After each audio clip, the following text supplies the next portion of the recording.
Assalamualaikum warahmatullahi wabarakatuh. Kali ini di sini saya Muhammad Zulkarnain akan mempresentasikan tentang memori komputer.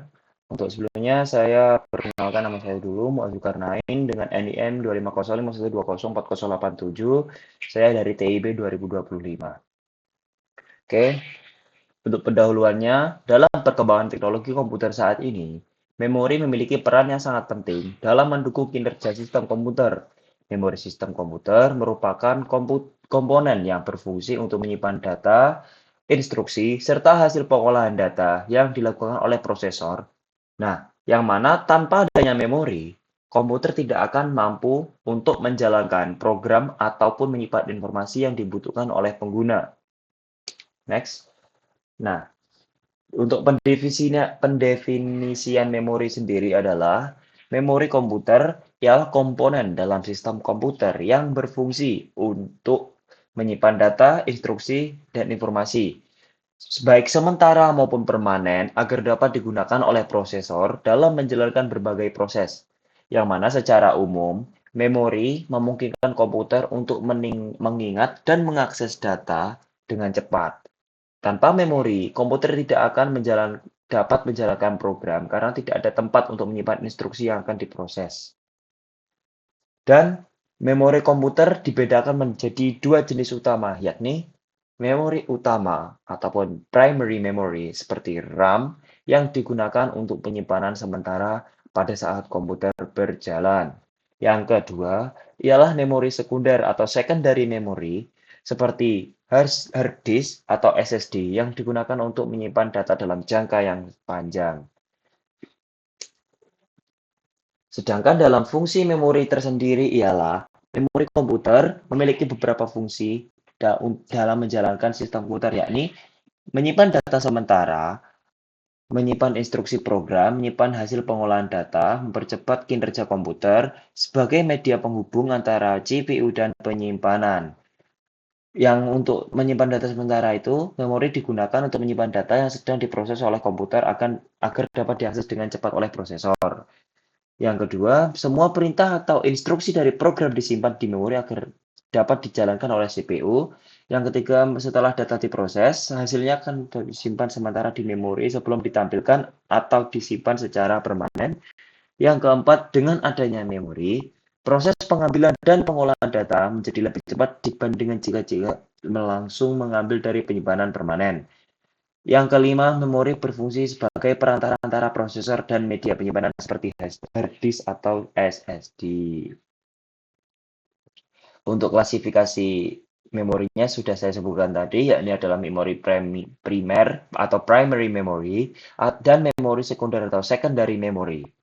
Nah, yang mana ini memori utama itu yang langsung diakses oleh CPU, yang sekunder ini digunakan untuk menyimpan jangka panjang. Yang maksudnya menyimpan jangka panjang itu adalah seumpamanya listrik kita mati atau komputer tidak menerima daya dari PSU, dia akan tetap bisa menyimpan data atau datanya tetap tersimpan di memori sekunder. Yang mana bedanya ini tuh di fungsi eh, kelanjutannya. Kalau yang ini tuh seumpama komputer aktif atau yang biasa kita gunakan untuk multitasking. Nah, itu tuh yang langsung diakses oleh CV itu maksudnya seperti itu. Sedangkan yang ini langsung disimpan dan bisa digunakan, datanya bisa diakses meskipun setelah komputer kita mati. Nah, penjelasan secara lebih lanjut. Dan ini adalah beberapa memori primer, yakni pertama RAM atau Random Access Memory, sifatnya sementara atau volatile, yang mana data hilang saat listrik mati. Fungsinya menyimpan data atau program yang sedang digunakan. Contoh, DRAM atau Dynamic RAM sering dipakai di komputer atau HP, SPRAM atau Static RAM yang biasanya lebih cepat dan biasanya untuk cache. Jenis-jenis RAM tersendiri diklasifikasikan dalam beberapa jenis, yakni DRAM atau Dynamic RAM. RAM yang paling umum digunakan, perlu refresh terus-menerus, relatif lebih murah. SPRAM lebih cepat dan tidak perlu refresh, biasanya digunakan sebagai cache, tapi mahal. SDRAM atau Synchronous DRAM bekerja sinkron dengan clock CPU, lebih cepat dari DRAM biasa. DDR SDRAM atau DDR1 yang terdiri dari DDR1 sampai DDR5, pengembangan SDRAM dengan kecepatan yang lebih tinggi, yang mana yang sering dipakai adalah DDR4 dan DDR5. VRAM atau video RAM, RAM khusus untuk grafis biasanya digunakan pada kartu grafis atau GPU. Contohnya RTX 5090. Yang kedua adalah ROM atau read only memory, sifatnya permanen volatile. Data tetap jalan walaupun listrik mati. Fungsi menyimpan program dasar atau firmware. Contoh, PROM hanya bisa diisi sekali, EEPROM bisa dihapus dengan sinar UV, EEPROM bisa dihapus dengan elektrik.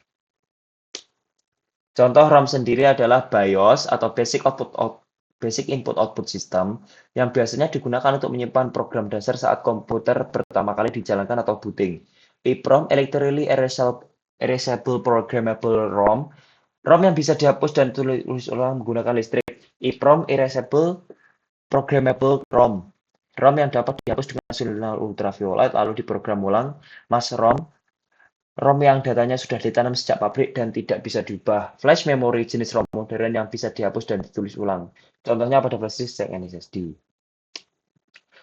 Yang ketiga adalah cache memory, sifatnya sangat cepat dan ukurannya kecil. Untuk fungsinya sendiri, menyimpan data yang sering diakses CPU agar lebih cepat, letaknya di dalam ataupun di dekat CPU. Next. Yang keempat adalah register, yang mana sifatnya dia tuh paling cepat, kapasitasnya sangat kecil. Fungsinya itu untuk menyimpan data sementara saat proses di CPU berlangsung. Letaknya langsung di dalam CPU. Dan yang langsung ke sini.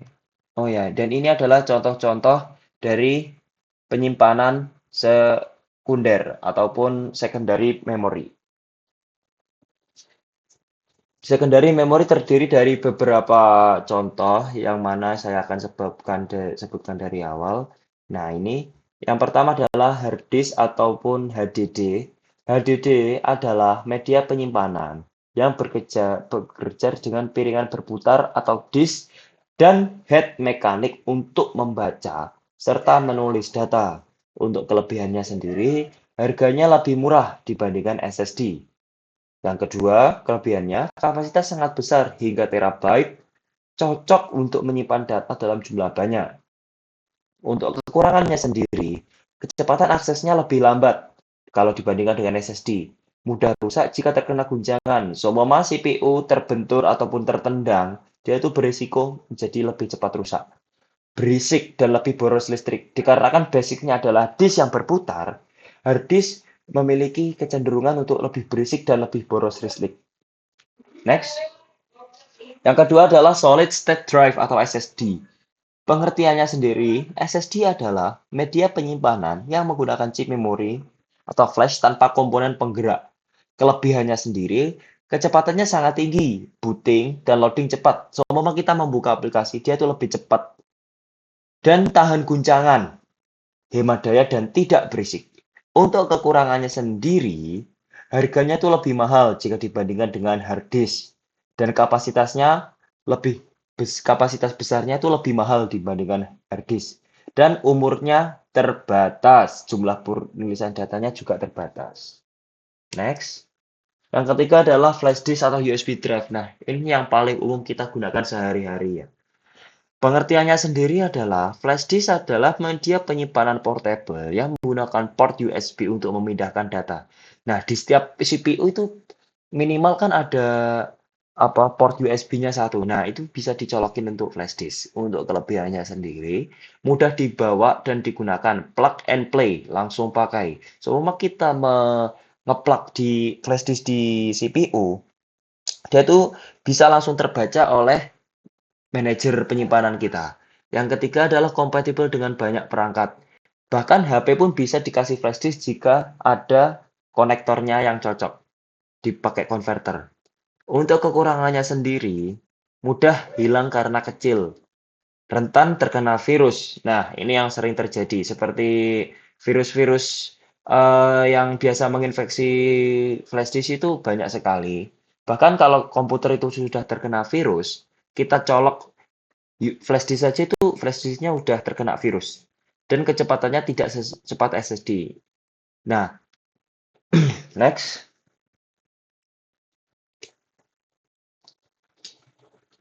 Yang keempat adalah kartu memori atau SD card, micro SD. Nah, ini yang biasanya kita gunakan untuk HP, kamera, dan tablet. Yang paling sering dipakai SD card untuk zaman sekarang itu adalah kamera karena dia kan fotonya biasanya langsung disimpan di situ. Nah, untuk kelebihannya sendiri, ukurannya itu sangat kecil dan sangat ringan, jadi sangat mudah untuk dibawa kemana-mana. Yang kedua adalah hemat daya. Yang ketiga mudah dipindahkan, seperti flash disk tadi dia itu juga sangat mudah dipindahkan. Dan yang untuk kekurangannya, karena ukurannya kecil, jadi dia itu cepat rusak atau hilang kalau perawatannya itu tidak dirawat beneran. Yang kedua, kecepatannya berbeda-beda tergantung kelasnya. Nah, biasanya itu kan ada merek-merek tertentu itu dia tuh terkenal karena mereknya itu lebih cepat, jadi dia membacanya lebih cepat. Kalau biasanya yang harga-harganya low price gitu, dia itu lebih lambat. Dan tidak semua perangkat mendukung. Kelima ada CD atau DVD. Nah, ini tuh apa sih? Media penyimpanan berbentuk cakram optik yang menggunakan sinyal laser untuk membaca dan menulis datanya. Kelebihannya sendiri, harganya itu lebih murah, cocok untuk distribusi data, dan tidak mudah terkena virus, terutama yang hanya bisa dibaca. Untuk kekurangannya sendiri, kapasitasnya lebih kecil. Untuk CD, penyimpanan hanya kurang lebih 700 MB. Untuk DVD, kecepatannya lebih besar, yakni di antara 4,7 GB. Dan kekurangan lainnya adalah mudah tergores dan rusak. Contohnya kaset sendiri itu kan gampang rusak ya kalau kena goresan-goresan kecil itu. Nah, yang ketiga sudah jarang digunakan. Yang keempat memerlukan perangkat khusus, CD atau DVD drive. Nah, yang terakhir ini adalah hierarki memori. Hierarki memori ini adalah pengklasifikasian memori yang diklasifikasikan dari L1 sampai L5. Nah, ini tuh L1 sampai L5 itu maksudnya apa sih? Dia tuh mengklasifikasikan memori berdasarkan kecepatannya dan kapasitasnya. Nah, untuk yang di atas ini tuh, dia itu lebih yang paling cepat, namun dengan kapasitas yang paling sedikit. Nah, maksudnya itu juga gimana? Dia tuh lebih dekat dengan CPU biasanya. Semakin dia di atas, semakin dia dekat dengan CPU. Semakin ke bawah, dia semakin jauh dengan CPU. Nah, untuk penjelasannya ada di sini. Kecepatan semakin tinggi, harga-harga per bit semakin mahal, ukuran semakin kecil, semakin lambat, semakin murah dan besar. Nah, untuk L0 atau yang paling cepat adalah register. Nah, ini itu tuh dia tuh bergabung langsung dengan CPU. Dan yang ke L1 adalah on chip atau L1 cache atau SRAM. Nah, L1 cache menyimpan baris-baris cache yang diambil dari L2 cache memori. Dan level L2, L cache off chip L2 cache SRAM sama dengan cache yang menyimpan baris-baris cache yang diambil dari main memory. L3 atau DRAM, main memory menyimpan blok-blok data yang diambil dari hard disk. Hard disk menyimpan file yang diambil dari server jaringan jarak jauh. Nah, jadi dia ini juga mengklasifikasikan letak jauhnya dari komputer. Ini tuh dia bergabung langsung dengan komputer. Nah, itu jaraknya agak jauh dikit, ini agak jauh dikit, ini agak jauh dikit, dan ini adalah penyimpanannya. Dia biasanya itu kan dia dicolokin di mainboard, tapi juga kan nggak deket banget dengan CPU kan. Nah, yang kelima ini biasanya untuk mengakses seperti kita mengakses aplikasi, kan kita itu seumpama mengakses WhatsApp, itu kita kan mengakses servernya WhatsApp. Nah, ini maksudnya. Hierarki memori menunjukkan urutan penyimpanan data berdasarkan kecepatan, kapasitas, dan biaya. Semakin ke atas memori semakin cepat namun semakin kecil dan mahal. Semakin ke bawah semakin kapasitas semakin lebih besar tapi akses lebih lambat. Dan untuk itu saja mungkin untuk macam-macam dan jenis-jenis memori. Mungkin kalau ada salah kata atau penjelasan yang kurang lengkap dan atau apabila ada kata yang seumpamanya terdengar belibet ataupun bagaimana, saya mohon maaf sebanyak-banyaknya dan sebesar-besarnya. Saya akhiri presentasi kali ini, saya Muhammad Zulkarnain pamit undur diri. Wassalamualaikum warahmatullahi wabarakatuh.